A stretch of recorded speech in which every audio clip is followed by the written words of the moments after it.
अस्ति परिवेष्टितो विजयति गोपालचूड़ामणि।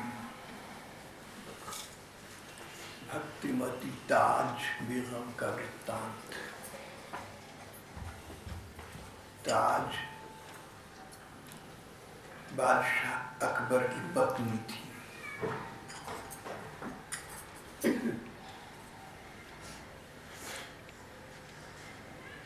ताज सुंदरता की मूर्ति थी। अंग अंग से सौंदर्य झांक रहा था। ताज के पूर्वज कभी किसी युग में हिंदू रहे थे, पर अब न जाने कब से मुसलमान जाति और धर्म में आ गए थे।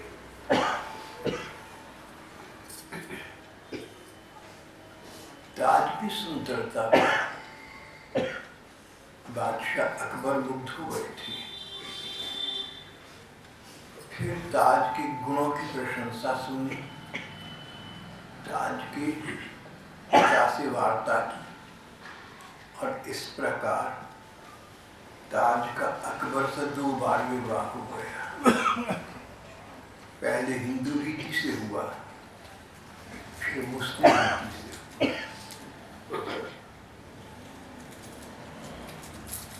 ताज बीबी 4 बेगम बन गई।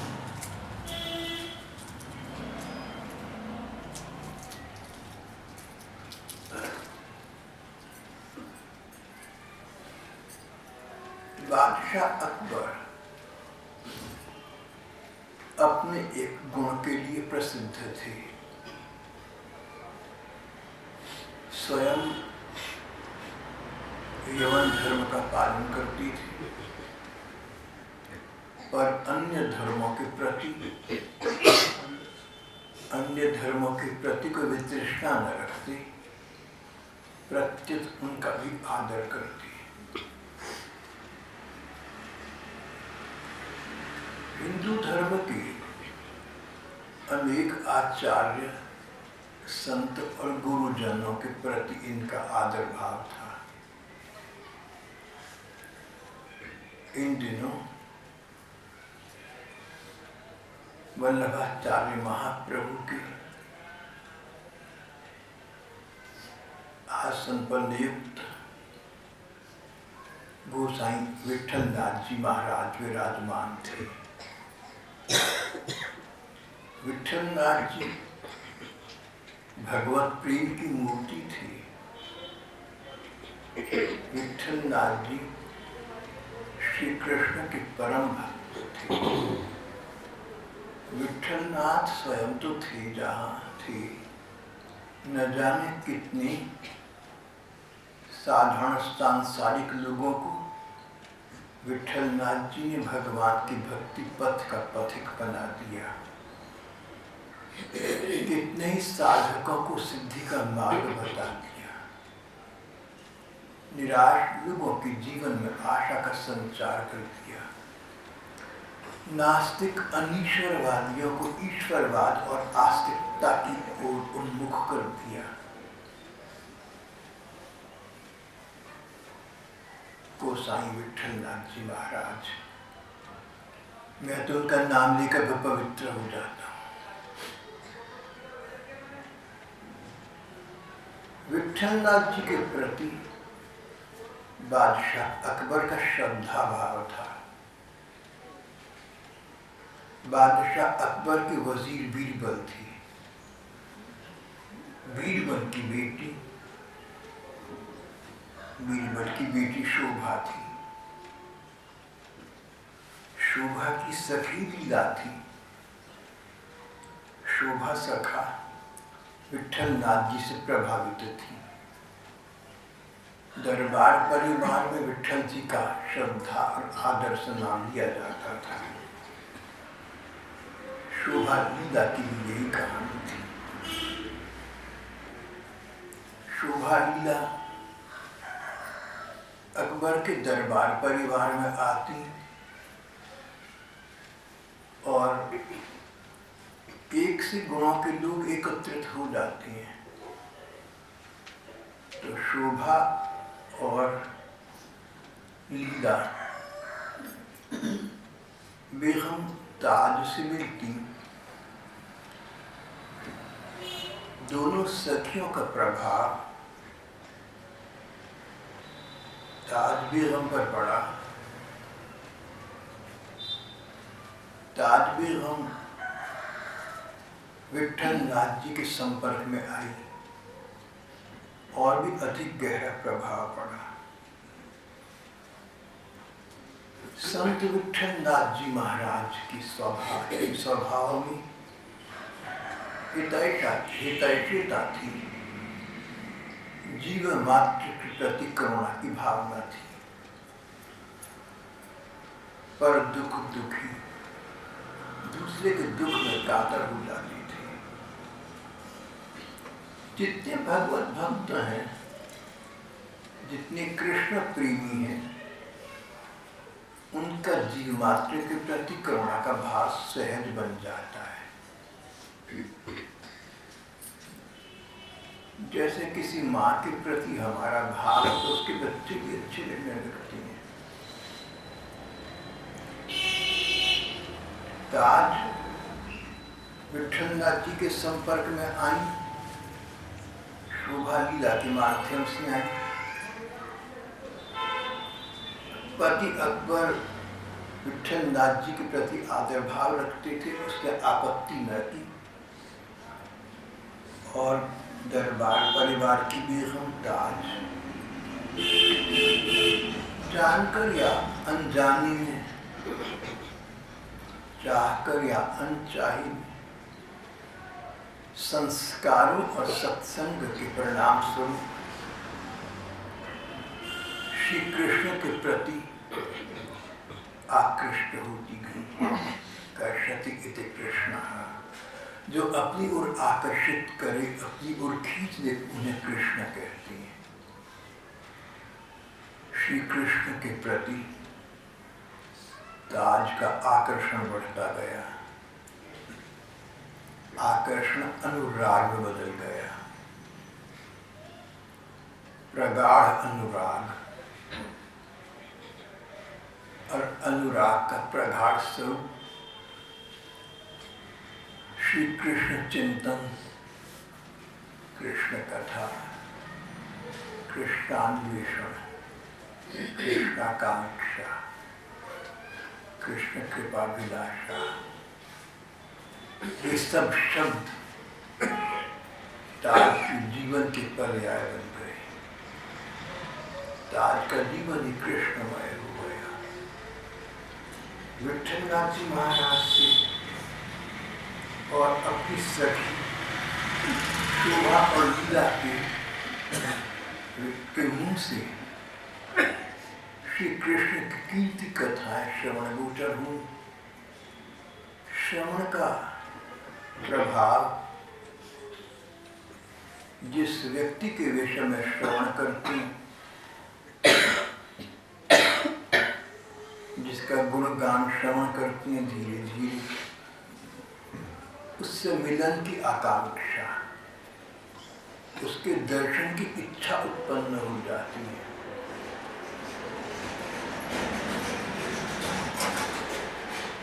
जिसके विषय में आप अधिक चर्चा सुनेंगे,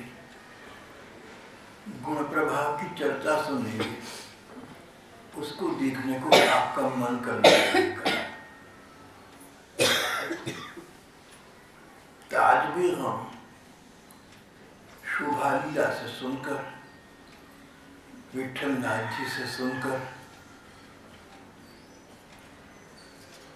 ऐसे संस्कार उद्दीप्त हुए, ऐसे संस्कार जागृत हुए।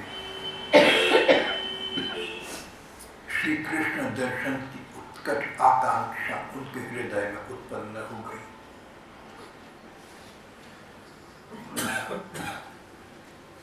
उनको लगने लगा, ताज को लगने लगा कि जीवन की सार्थकता श्री कृष्ण का प्रेम प्राप्त करने में है। इसे विचित्रता कहीं या विधि की विडंबना कहीं,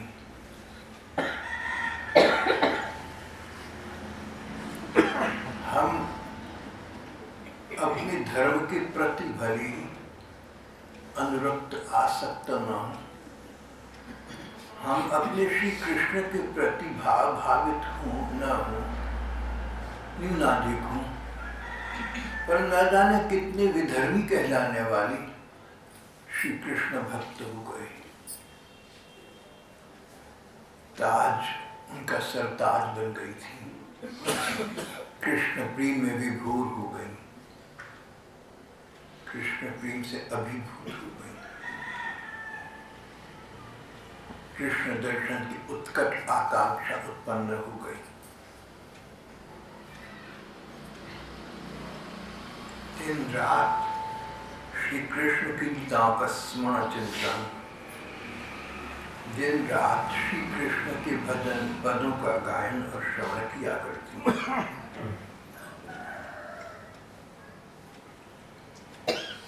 एक रेडियो पर पंक्ति बजा करती थी, शायद कुछ ऐसी थी जिसका भाव था, तेरे प्यार में मैं कभी न बन जाऊं, कुछ ऐसी। कहते हैं कि प्यार किसी व्यक्ति को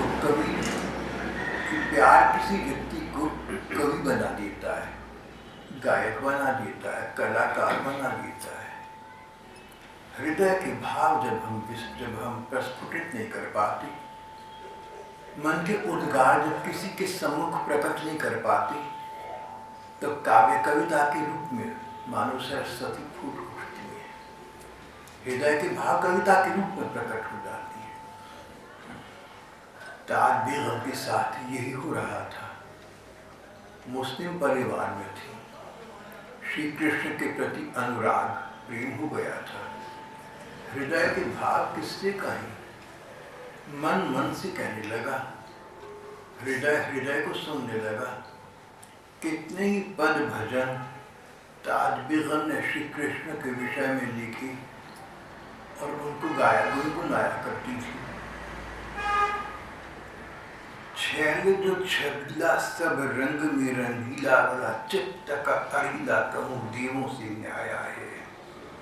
नंद जी का प्यारा जिन कंस को पछाड़ा, वह वृंदावन वारा कृष्ण साहिब हमारा है। जगत की जीवन जहान बीच नाम सुनो, और अंत में कहा राधा का वल्लभ कृष्ण वल्लभ हमारा है। जो श्री राधिका के जो प्राण प्रियतम है, श्री राधिका के हृदय के जो भूषण, वही मेरे प्राण प्रियतम, मेरे हृदय का आभूषण बन गए।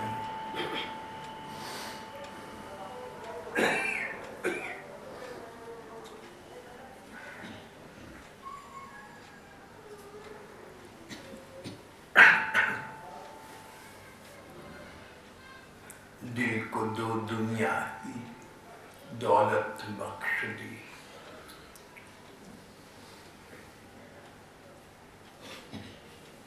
दिल को दो दुनिया की दौलत बख्श दी, अपने कदमों की मोहब्बत बख्श दी।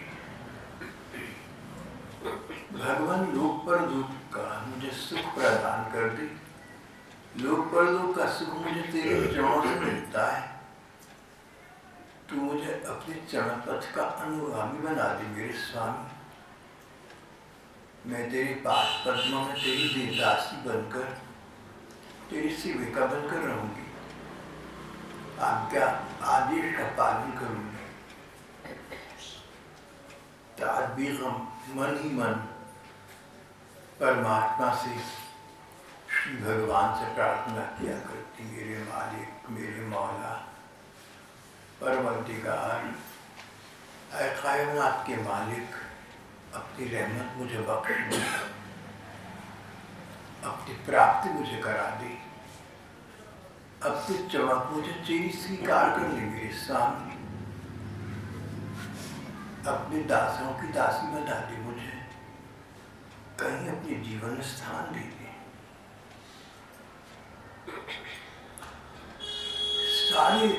संसार की चेहरे ताज को एक जैसे लगने लगे, सारी मौसम एक जैसी लगने लगी।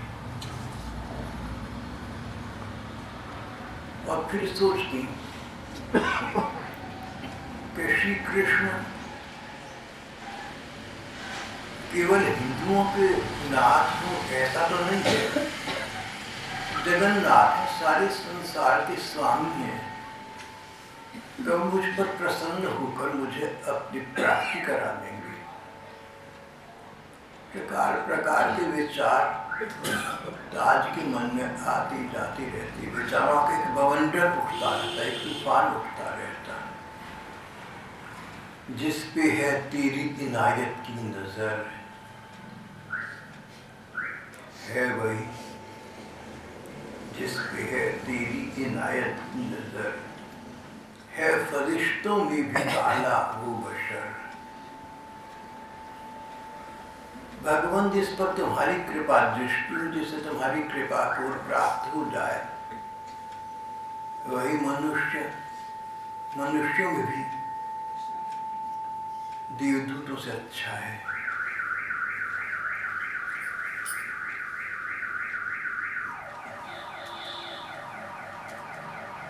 कब किस पर तेरी कृपा हो जाए कौन कह सकता है। इसी आश्रय, इसी भरोसे, इसी सहारे मैं जी रही हूँ, मैं सांस ले रही हूँ। ठाकुर क्या पता कब तुम्हारी कृपा कोर मुझ पर हो जाए। कृपालु कृष्ण कभी तो मुझ पर कृपा करेंगे, मुझे अपनाएंगे, मुझे अंगीकार करेंगे, मुझे स्वीकार करेंगे।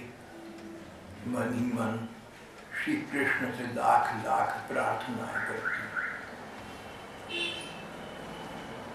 भगवान मैं तुम्हें चाहती हूँ, मैं तुमसे कुछ भी नहीं चाहती। मुझे क्या चाहिए?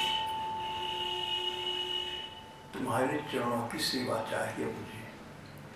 मेरे ठाकुर मैं तुमसे और कुछ भी नहीं चाहती, मैं तुमसे तुम्ही को चाहती हूँ। मेरी पात्रता अपात्रता का विचार न करो, मेरी योग्यता अयोग्यता पर ध्यान न दो।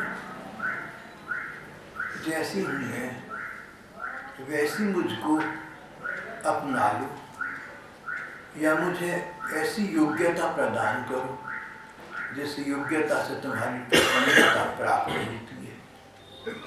सो भी तुम ही करोगे, मैं तो तुम्हारी भरोसे हूँ। तुम्हारी प्राप्ति के लिए मुझे जैसा होना चाहिए वैसा तुम मुझे बना दो मेरे ठाकुर।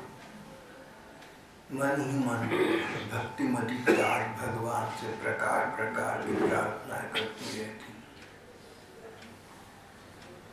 राधा के वल्लभ कृष्ण वल्लभ हमारी है।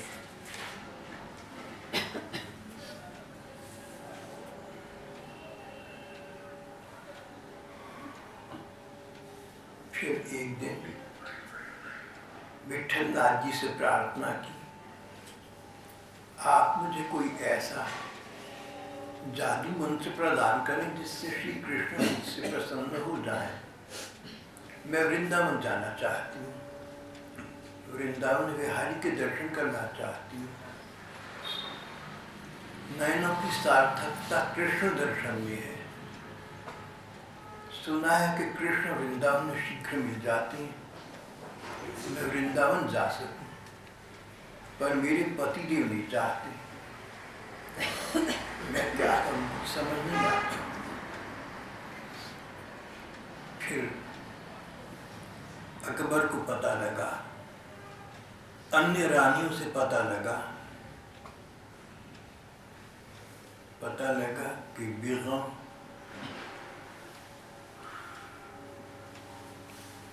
विठलनाथ जी से तावीज देकर आई है, धारण करती है।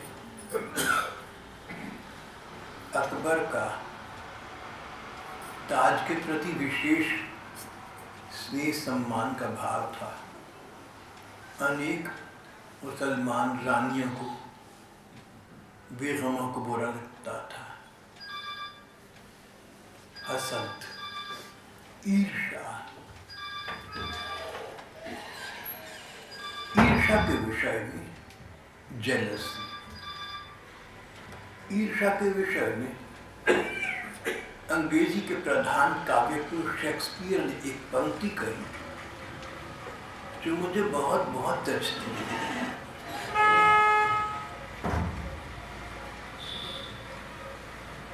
शेक्सपियर ने कहा,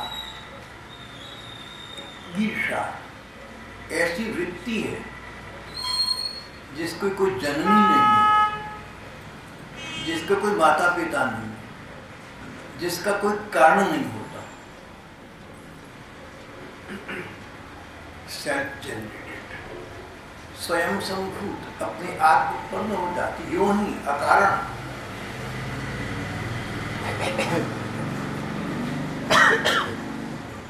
और ऐसा संसार में, इस संसार में ऐसा देखने में कहीं कहीं आता है। कहीं किसी को आपसे ईर्ष्या हो जाए, आपका पैसा, पद, प्रतिष्ठा, यश देखकर, तो बात अच्छी नहीं, पर कुछ कुछ समझ आती है। पर संसार में कहीं कहीं ऐसे स्थानों पर ईर्ष्या के दर्शन होते हैं जहाँ कोई कारण ही नहीं है, बस यूं ही। रानियों के पास तो कारण था। हिंदू रानी को राजा हमसे अधिक प्यार करती है। रानी और राजा के पास, बादशाह अकबर के पास मानव शिकार कर राजा के कान भरी। ये गोसाई विठलनाथ जी से अपने पति को, आपको अपने बस में करने के लिए ताबीज देकर आई।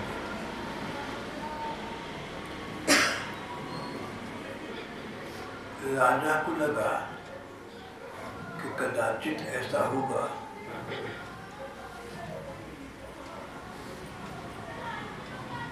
व्यक्ति का क्या भरोसा है, कभी पहाड़ की चोट को बर्दाश्त कर लेता है, पहाड़ के बोझे को बर्दाश्त कर लेता है, और कभी तिनके की चुभन को सहन नहीं कर पाता। स्थिति और परिस्थिति की बात है, मनोस्थिति की बात है। अकबर को लगा कि कहीं कुछ दाल में काला है। किसी दूसरी मनोवृत्ति में ताज के पास अकबर गया और किसी दूसरी वृत्ति से बोला कि तुम्हारे पास जो ताबीज है विठलनाथ जी की दी हुई है, मैं उसको देखना चाहता हूँ। भोले भाव से ताज बेगम ने कहा कि ताबीज खोलकर देखने से उसका प्रभाव जाता रहता है। मैंने भी उसे खोलकर नहीं देखा, पर आप ऐसा क्यों कह रहे हैं? उसमें जो भी है आपके मेरे भले के लिए होगा। भला विठलनाथ जी ऐसी ताबीज क्यों देंगे जिसमें आपका या मेरा अकल्याण?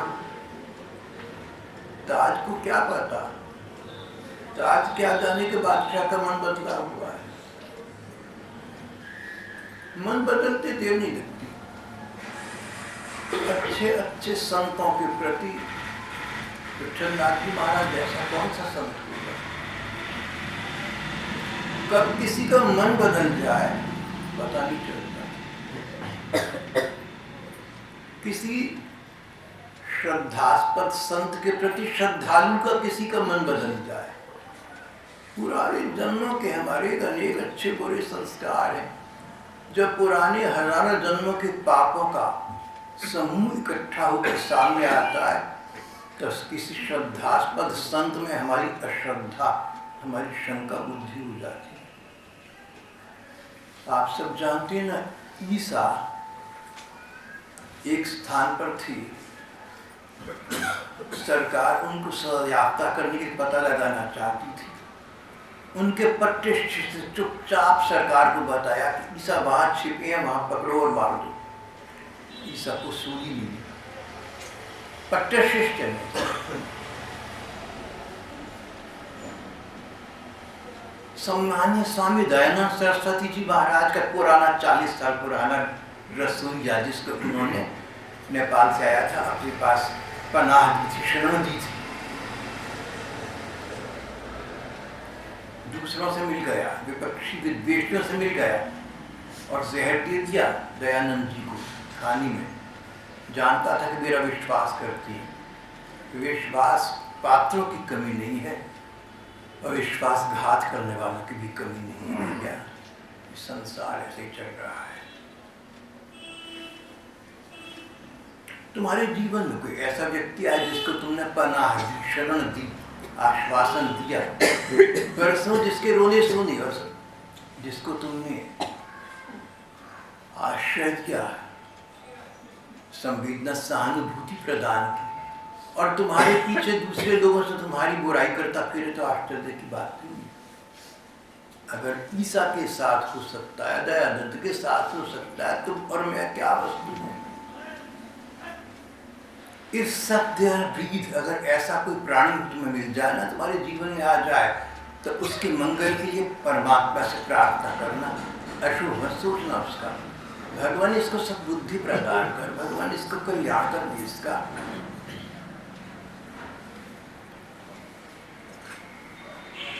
नाव डूबने लगी, यात्री संत से बोले कि संत तू भगवान से प्रार्थना कर नाव बचा। आवाज आई कि इस नाव में तेरा निंदक बैठा हुआ है, ये तो डूबेगी। या अल्लाह, मेरा निंदक बैठा है तो सभी यात्री डूबेंगे, इनका क्या कसूर है। पापी का संग, जो संत की निंदा करता उसके पाप को परमात्मा क्षमा नहीं करते।